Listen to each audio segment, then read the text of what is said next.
legislative intervention to get a reinterpretation of what FEMA has required with regard to our floodplain. And if that's not successful, then the alternative path is to identify funding sources and try to engage the initial study, which would be the actual design engineering. Included in this packet was support from Congressman Foster, who they assisted with, and that's hopefully the opening where we could get the attention of FEMA and have this whole matter reconsidered. I mean, the goal here is ultimately that we don't have to build a levee. Whether it's being funded or not being funded, we think that this is a mathematical or a paperwork exercise.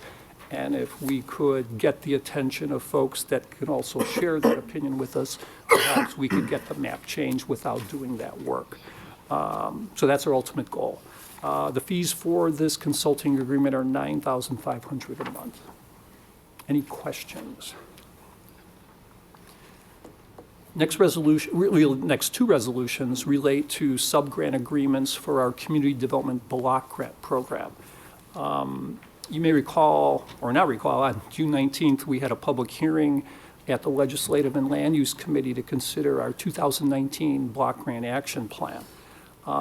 The plan is something we do to show HUD that we're implementing what our long-term plans are. There was about $932,000 that was identified within that plan. It was ultimately sent to City Council, who approved the plan on July 16th. In that plan, of that $932,000, there was $255,000 that was allocated to the category of community facilities improvements. And of that $255,000, it was split between two projects. One identified Catholic Charities Daybreak Center for a $130,000 block grant, and the Spanish Community Center was identified as a recipient for a $125,000 block grant. Both of these requests comply with the federal eligibility criteria that HUD establishes, because this is federal money. It's consistent with all their objectives, and the two sub-grant agreements are here for council approval tomorrow, because these agreements basically are necessary for the process to move forward.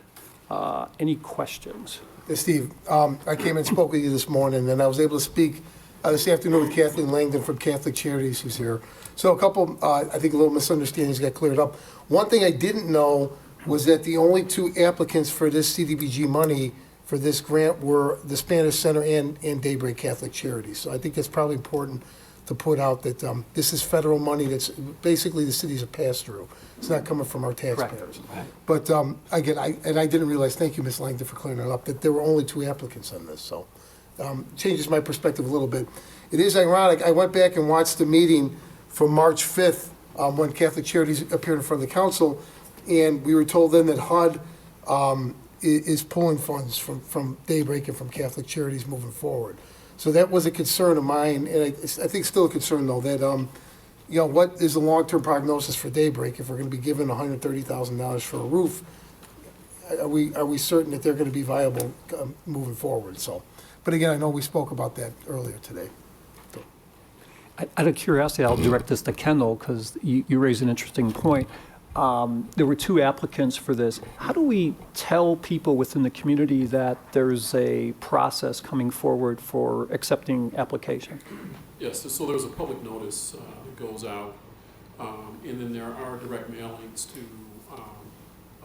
folks that have received funding in the past to let them know that there's another round of funding that's coming up. We changed our format.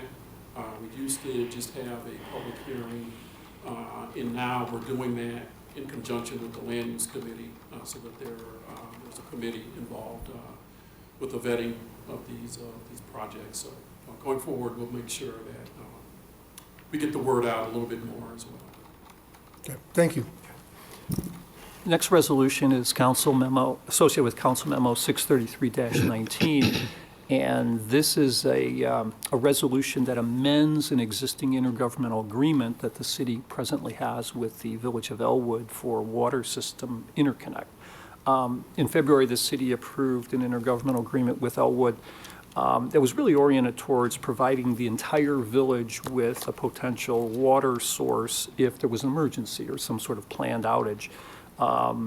although the original agreement envisioned the entire community, they've since sought an amendment that would scale down the needs for that connection, and they've really identified just one property, which is J Power, and I'm not absolutely sure what that particular property is all about, but since all the costs are associated with this are the responsibility of Elwood, my guess is there were some financial considerations.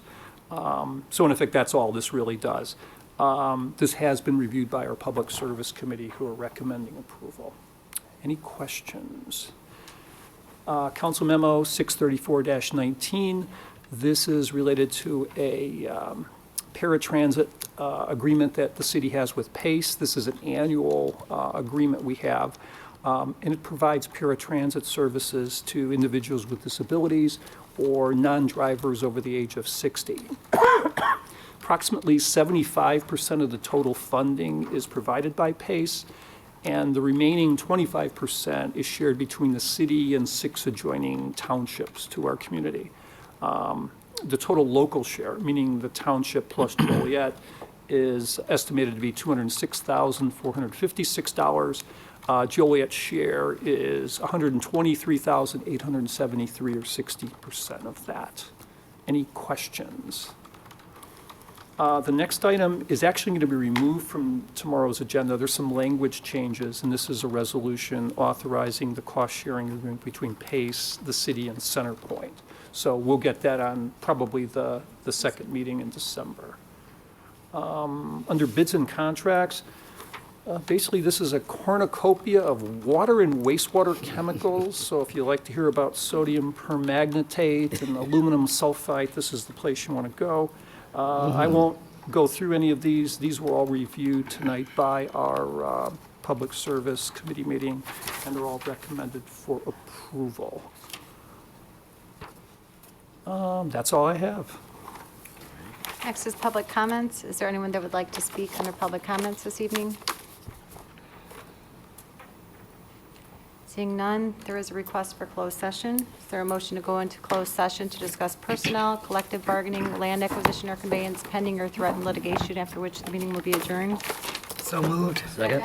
Been motion seconded to approve. Councilman Dickinson? Aye. Councilwoman Gavin? Aye. Councilman Morris? Aye. Councilman Mudrin? Aye. Councilwoman Coleman?